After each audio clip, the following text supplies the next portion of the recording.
ನಮಸ್ಕಾರ ಎಲ್ಲರಿಗೂ, welcome back to my YouTube channel. So ನಾವಿವತ್ತು ಡಿಲಿಷಿಯಸ್ ಆ್ಯಂಡ್ ಸ್ಪೈಸಿ ಆಗಿರುವಂತಹ ಗ್ರೀನ್ ಮಸಾಲ ಅಂಜಲ್ ತವಾ ಫ್ರೈ ಮಾಡ್ತಾ ಇದ್ದೀವಿ. ಇದನ್ನು ಮಾಡೋದಕ್ಕೆ ಏನೆಲ್ಲ ಇಂಗ್ರೀಡಿಯೆಂಟ್ಸ್ ಬೇಕು ಆ್ಯಂಡ್ ಯಾವ ಥರ ಮಾಡೋದು ಅಂತ ಹೇಳಿ ನೋಡುವ. ತಡ ಮಾಡಿದೆ, ಲೆಟ್ಸ್ ಗೆಟ್ ಸ್ಟಾರ್ಟೆಡ್. ಸ್ಟೆಪ್ 1ಅಲ್ಲಿ ಕಟ್ ಮಾಡಿಟ್ಕೊಂಡಿರೋಂಥ ಅಂಜಲ್ಗೆ ಉಪ್ಪು ಅರಿಶಿನ ಹಾಕಿ 10-15 ನಿಮಿಷ ಇದನ್ನು ಹಾಗೆ ಸೈಡಲ್ಲಿ ಎತ್ತಿಟ್ಕೋಬೇಕು. ಈ ಥರ ಮಾಡೋದ್ರಿಂದ ಫಿಶ್ ಫ್ರೈ ತುಂಬಾ ಟೇಸ್ಟಿಯಾಗಿ ಬರುತ್ತೆ. ಆ್ಯಂಡ್ ಸ್ಟೆಪ್ 2ಅಲ್ಲಿ ಗ್ರೀನ್ ಮಸಾಲ ರೆಡಿ ಮಾಡ್ಕೊಳ್ಳೋಣ. ಅದು ಹೇಗೆ ಮಾಡೋದು ಅಂತ ನೋಡೋಣ.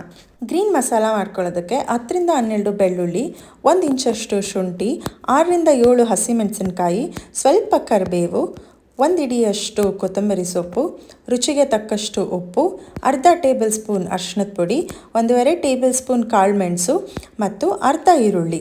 ಇಷ್ಟನ್ನು ಒಂದು ಮಿಕ್ಸಿ ಜಾರ್ಗೆ ಹಾಕ್ಕೊಂಡು ಈಗ ಇದಕ್ಕೆ 2-3 ಸ್ಪೂನ್ ನಿಂಬೆ ರಸ ಹಾಕ್ಕೋಬೇಕು. ನಿಮಗೆ ಹುಳಿ ಜಾಸ್ತಿ ಬೇಕು ಅಂದರೆ ಇನ್ನೂ ಕೂಡ ಹಾಕ್ಕೊಂಡು ಸ್ವಲ್ಪ ನೀರು ಹಾಕ್ಕೊಂಡು ಇದನ್ನು ಫೈನ್ ಪೇಸ್ಟ್ ಮಾಡ್ಕೊಬೇಕು. ಈಗ ಫೈನ್ ಪೇಸ್ಟ್ ಮಾಡಿರೋದಕ್ಕೆ 1 ಟೇಬಲ್ ಸ್ಪೂನ್ ಪೆಪ್ಪರ್ ಪೌಡರ್, ಅರ್ಧ ಟೇಬಲ್ ಸ್ಪೂನ್ ಧನಿಯಾ ಪುಡಿ, 2 ಟೇಬಲ್ ಸ್ಪೂನ್ ಕಾರ್ನ್ಫ್ಲವರ್ ಹಾಕಿ ಚೆನ್ನಾಗಿ ಮಿಕ್ಸ್ ಮಾಡಬೇಕು. ಈಗ ಚೆನ್ನಾಗಿ ಮಿಕ್ಸ್ ಮಾಡಿದ್ಮೇಲೆ ಸ್ಟೆಪ್ 3ಅಲ್ಲಿ ನಾವು ಆಗಲೇ ಎತ್ತಿಟ್ಕೊಂಡಿದ್ವಲ್ಲ ಫಿಶ್ಶು, ಉಪ್ಪು ಮತ್ತು ಅರಿಶಿನ ಹಾಕಿ ಅದಕ್ಕೆ ಈ ಮಸಾಲಾನ ಈವನ್ಲಿ ಸ್ಪ್ರೆಡ್ ಮಾಡಬೇಕು.